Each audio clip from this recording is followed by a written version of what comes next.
Hey everybody, I hope you are ready for the show. You're enjoying Relationship Wednesday on KTN Life and Style.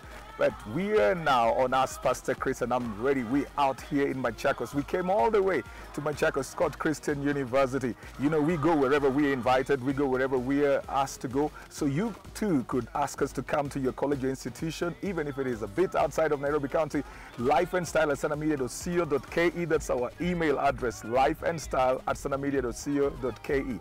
The students are eager. They are ready. They are waiting with their questions, and I just cannot wait to give them answers to their questions. So we're just going to go in already. You can hear my jam right in the backyard. Yeah, because I'm getting ready to answer the questions of the students. See you in a short while. All right.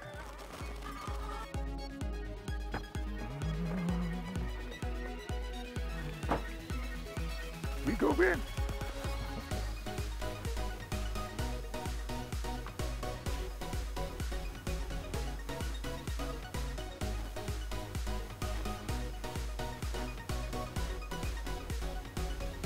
Hi everybody.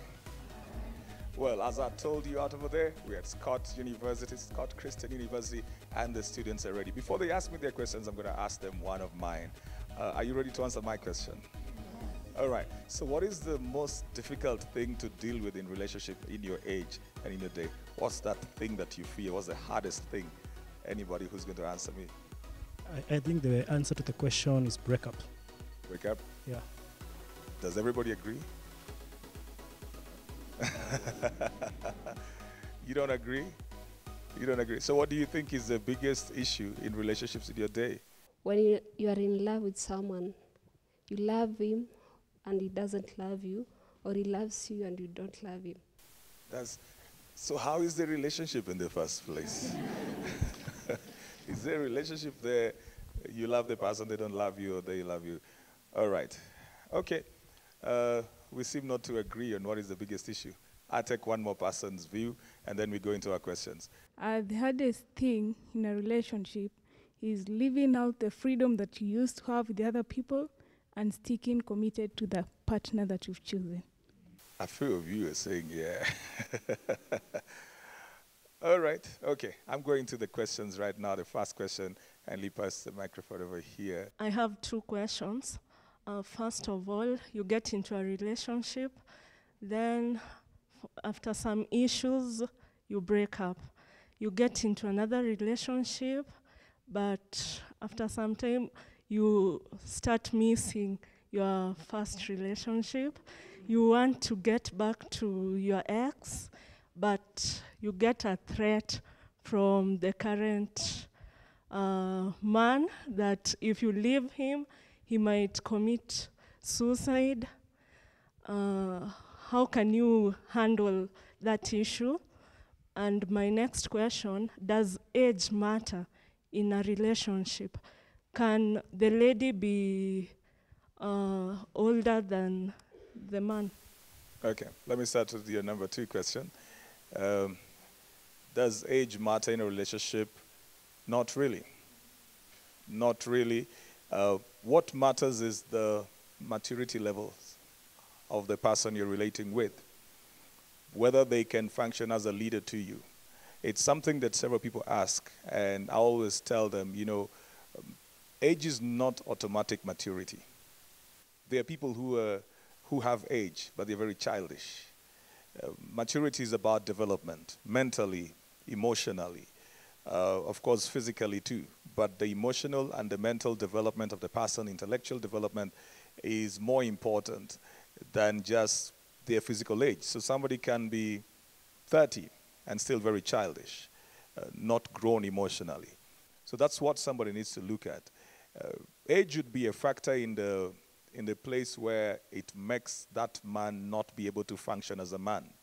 So you go back to the roles of a man. Can he be a leader? Can he be a head? Can he direct you? Can he guide you? Can he be a father figure to you? If he cannot be that, then it becomes an issue over there. So you got to look more at whether they are able to play the roles, whether they are built up for the roles, than what their ID says.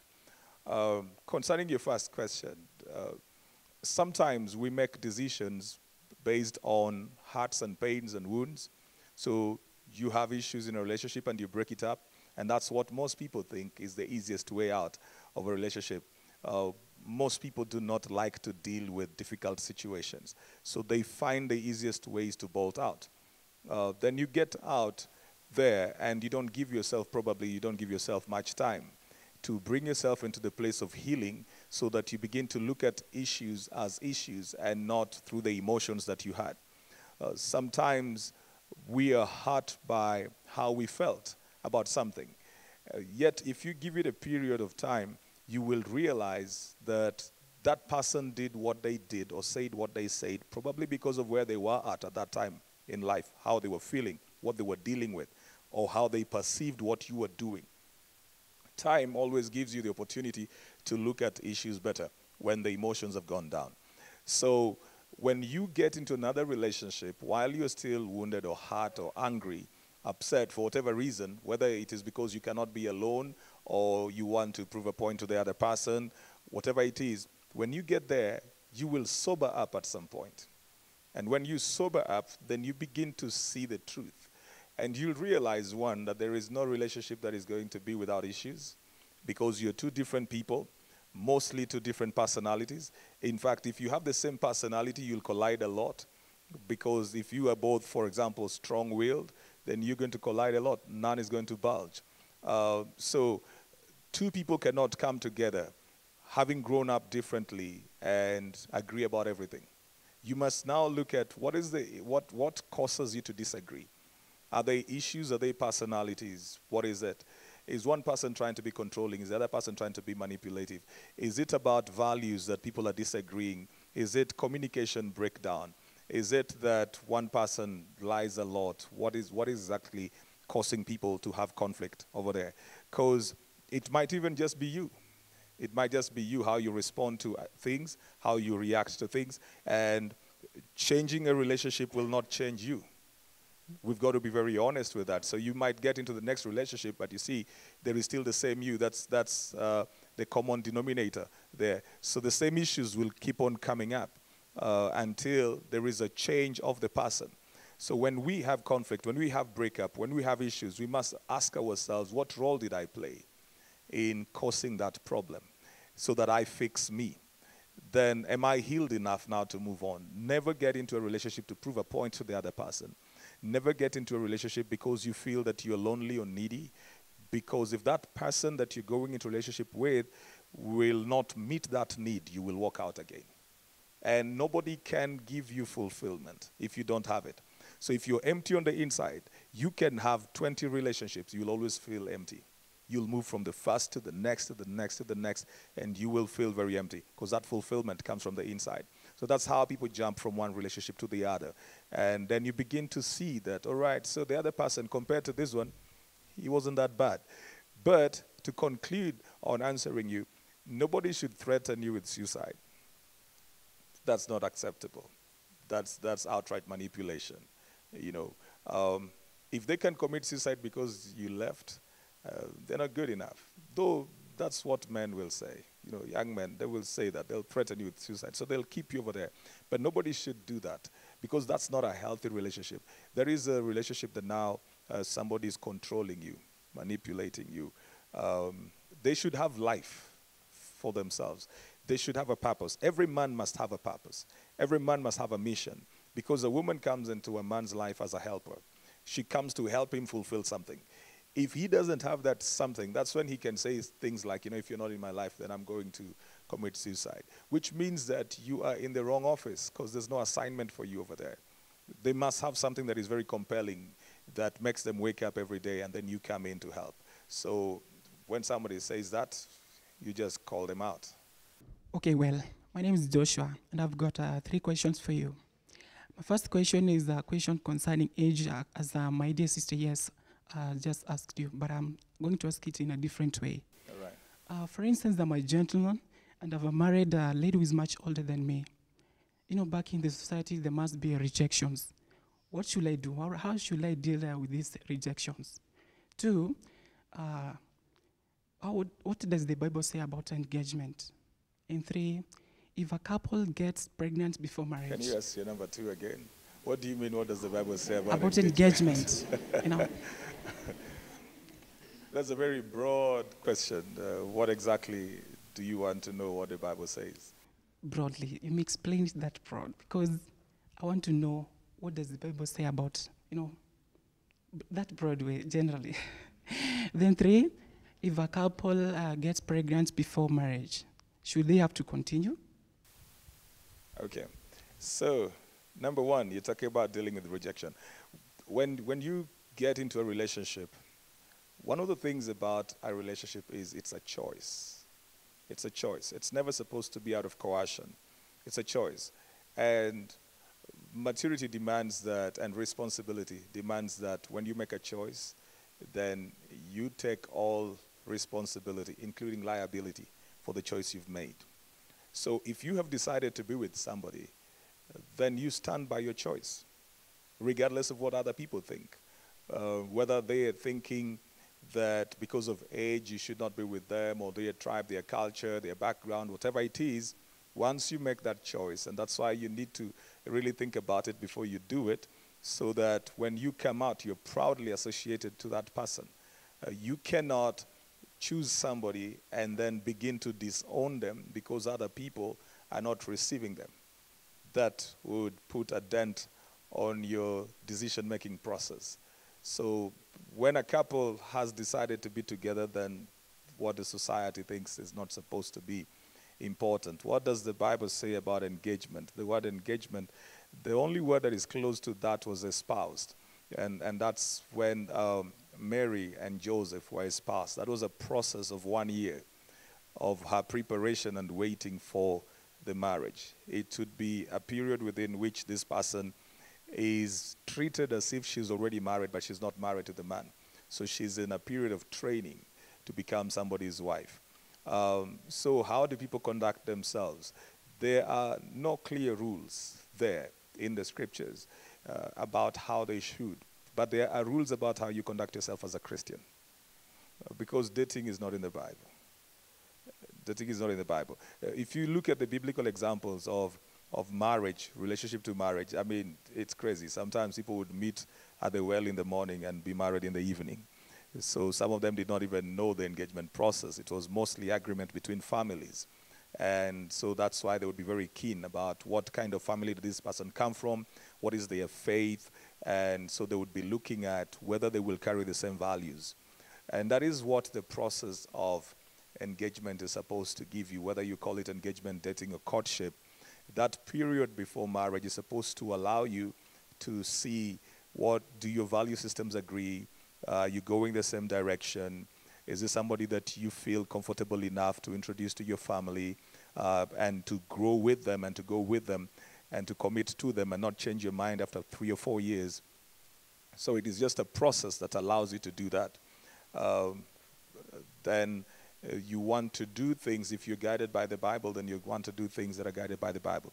So that's the process of just getting to know the other person and building up. Sometimes people spend more time in relationship planning a wedding than knowing each other, so they end up having to now do the courtship in the marriage because they did not have time to know each other. I've heard so many people several times when there's a breakdown in their relationships or they're married, then they say, we didn't even know each other, because sometimes they did not understand why that process was important. It's where you get to know this person's temperament, you get to know their values, you get to know their goals, you get to know their priorities, you get to know how they react, you get to know their personality, their character flaws, their strengths, their weaknesses, and then you make sound judgment. Having known the good and the bad, am I still willing to commit to this person? It's a place where you're supposed to know fairly enough. You'll never know anybody completely, but it's a place where you get to know fairly enough. Then you make a proper decision on whether to stay with them or not. I'll take you back to the Bible. Life is not straight. Life is not straight. Sometimes things happen in life. And again, it comes back now to the issue of maturity and responsibility. Does somebody want to own up? The thing that I will say is that if somebody gets pregnant, that's not the end of life. The pregnancy is not the mistake. And the baby is never the sin. Yeah.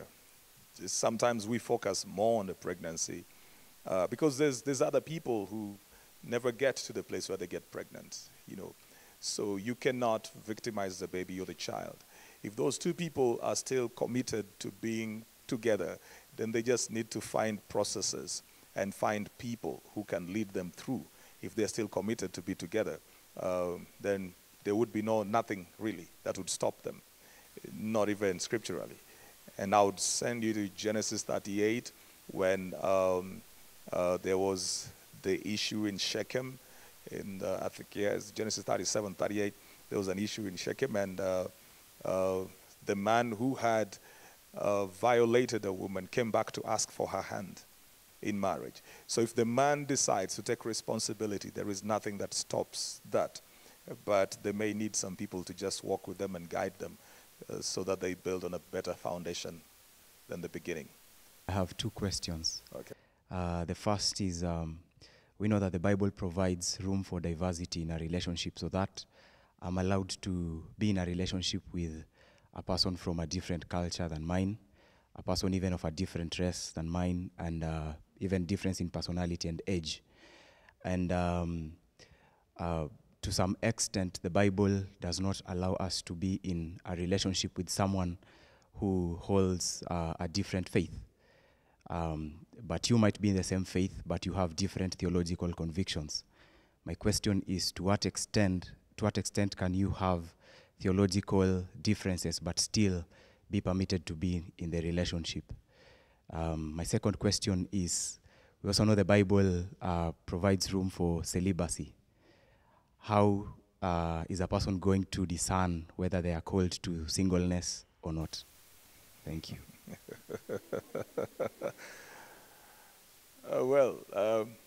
If I take up the second question, you know that one Jesus said, not many are given that one.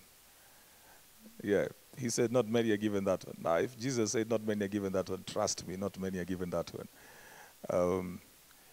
But when you were called into something, there is a grace for it.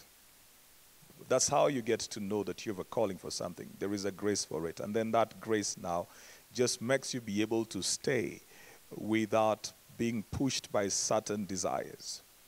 He gives you the kind of grace that allows you to stay without being pushed by certain desires. And even when they try to come up, you have the ability very easily to bring them under, to subject them. When you have that kind of a grace, it's a blessing. But again, you don't force it. It's not something that you would force. Though he said that there are those who make themselves eunuchs, there are those who are made eunuchs by men, and then there are those ones that God has given. So you got to define that this, is it you deciding to do that? Is it men who have set rules that because you are probably doing this kind of service, then this is how you're supposed to be? Or is it something that is God-given? If it is your own desire, then it is your choice. And when you feel that you're overwhelmed, then you can break that because you're not completely bound by the chain of that law. It's like if you're fasting, you know, if you decide I'm not going to eat food for 7 days to pray, and then you're getting to the third day and you're completely overwhelmed, you don't die. You don't die. The desire was there to go all the way 7 days, but now you're feeling like you're just running out. God won't kill you because you didn't get to the seventh day. He saw that. That's what happened to Peter. You know, he had the desire for God, but then he failed somewhere along the way, and Jesus restored him. So you got to, first of all, just try to find out what's the push towards that. Is it God? Is it people? Is it you? And is it really a calling, or is it a season that you have? Because there's some things that don't appear at a certain season that then come up later on. Concerning the issue of the differences in doctrine, the question would be, why is there the difference in doctrine, and what are the foundational differences? Because if the foundational differences are major, then you're not even in the same faith. We might be professing that we're in the same faith, but what determines our faith is really the core of our beliefs, the tenets. So if the foundation is very different, we might not be in the same faith. We might be looking like we're in the same faith, but we are not. So it's not everybody who says I'm a Christian that is a Christian. You know, just because we use that there. You've got to define then, what is this that is your disagreement? And if they're on core values, you're going to have conflict. Belonging to different denominations is not a problem. But having different values and different foundations may cause conflict. My name is Ruth. How are you, Ruth? I'm fine, thank you. All right. My question is, what is premarital counseling? And is it necessary to two are committed to marry? All right. Premarital counseling is like prenatal care. It's like the antenatal. And it gives somebody else an opportunity to do mentorship for two people who are about to get married. When I was asked the question on engagement, I talked about the closest to the Bible was a spouse, which is a 1-year period that they would spend being trained. The Bible teaches that the older women need to teach the younger women. But in the same way, even men are supposed to be trained and mentored. The institution of marriage is that one where nobody has tried before and then they get in. Of course, our generation is a bit different. You'll hear cases of divorce and remarriage. But the presupposition is that you've never been there before. And when you have not been in something before, then sometimes you need guidance by those who have been there before, so you know what you're getting into. It is important. It is not a must, but it is important. It is important for people to have a third party or a neutral person just trying to show them what to look out for, what to build, what to do, so that they don't have to repeat all the mistakes that other people have made. Eventually, they've got to make their own decisions. Eventually, they're going to have their own marriage. Eventually, they're going to live their own life. But it's just good to have somebody helping them go through, telling them what could be the possible conflict zones. Mostly it would be things like communication, money, relatives, all those kind of things. Some of them are not very clearly stated like that in the Bible. So you bring in the real life experiences of different people. Different people conduct it differently. There are churches where you find that somebody is sent to several couples, each one dealing with a different topic. Some people you'll have the pastor doing like the whole thing. But eventually the purpose is just for the same reason that pregnant mothers go for the antenatal care. So I think it is a good thing. Once you experience a heartbreak, or rather once I get a heartbreak from my spouse, how long should I take before engaging into another relationship? Okay, and this heartbreak. When you break up, it's important for you to give yourself quite some time. There are those who advise that in about 6 months you shouldn't engage yourself in any matters that are relational. But that again depends on your personality. It depends on the depth of your wound. It depends on the speed of your healing. It depends on your preparation, because some people may have been very involved or have invested their heart so much in a relationship that when they get heartbroken for the next 2 years, that's what they're going to be talking about. And that is not fair for the next person who's coming, because you may say, okay, it's 6 months, I want to get into the next relationship, and spend the next 1.5 years talking about your ex. That's not fair to the next person. So it's got to be at a place where you feel you're healed, at a place where you can actually meet that person you've broken up with and feel nothing. No anger, no pain, no bitterness. At a place where they no longer control your thoughts or your minds. As long as they have a subtle control over your mind, you're not healed. Whether that control is by the reaction or when you see their photo on Facebook and there is some bile running in you, you're not healed. If you see them with somebody else and you feel something cut you, you're not healed. You've got to get to the place where that is just dead. Then you will be ready for the next person, and you will never be bothered by the fact that they are there. And you will not be trying to prove a point to them. And you will not be trying to use the next person to hurt the other person. So you'll not overdo, you'll not suffocate. Sometimes that's what people do. They get into the next relationship, and so now you want to spend so much time with this one, and she thinks you love her, yet the truth is that you're trying to prove a point to the ex that you know you're treating this one very well.